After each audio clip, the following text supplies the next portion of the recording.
తప్పించుకు తిరుగువాడు ధన్యుడు సుమతి హ్మ్. అని ఊరికనే సుమతి వాక్యంలో ఈ వాక్యం చెప్పలేదు నాగరాజు గారు. తప్పించుకు తిరుగుతున్నారు. ఏదో అవసరం పడుతుంది.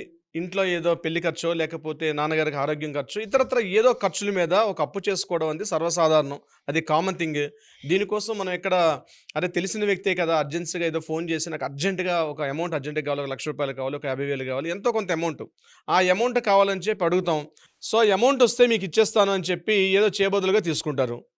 తరువాత అమౌంట్ ఎప్పుడు అడిగినా సరే కాస్త ఆ ఫోన్ స్విచ్ ఆఫ్ చేసుకోవడం, రెస్పాన్స్ అవ్వకపోవడం, ఇంటికెళ్ళి అడిగితేనేమో ఆ ఇంటి భార్యతోటి లేదన్నయ్య గారు ఆయన లేరు బయటికెళ్లారని ఇంట్లో ఉండి కూడా లేరనిపించుకొని, మొఖం చాటేసుకొని డబ్బులివ్వడానికి నెలలు, రోజులు, వారాలు, సంవత్సరాలు తరబడి పోతున్నా ఆ డబ్బుకి అతీగతి లేకుండా తప్పించుకు తిరుగుతుంటారు చాలామంది.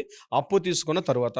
ఇటువంటి వారిని ఎలా ఫేస్ చేయాలి? ఫస్ట్ గుర్తుపెట్టుకోండి లీగల్‌గా మీరు ఏదైతే అప్పిచ్చారో దానికొక ఎవిడెన్స్ అనేది వెరీ వెరీ ఇంపార్టెంట్. అంటే ఏదో ఒక రకంగా ఒక ఆన్‌లైన్ ట్రాన్సాక్షన్ అన్నా చేయండి. లేదా ఒక చెక్ తీసుకోండి. అది కాదనుకుంటారా? ఒక ప్రామిసరీ నోట్ రాసుకోండి. ఏమీ లేకుండా జస్ట్ నోటి వాక్యాన అమౌంట్ ఇస్తే రికవరీ చేసుకోవడం చాలా కష్టం. మొహమాటానికెళ్తే మూతి కాలుతుందని ఒక సామెత కూడా ఉంది. ఇప్పుడు ఏమవుతుంది డబ్బు అడిగినప్పుడు అడుగుతాడు 5,00,000 అడిగాడు ఇచ్చారాయన. సరే తెలిసిన వాడే కదా అని చెప్పి 5,00,000 తీసుకున్న నెక్స్ట్ డే నుంచి ఆయన కనిపించడు. ఇచ్చారంటే క్యాష్ పార్ట్ ఇచ్చారు.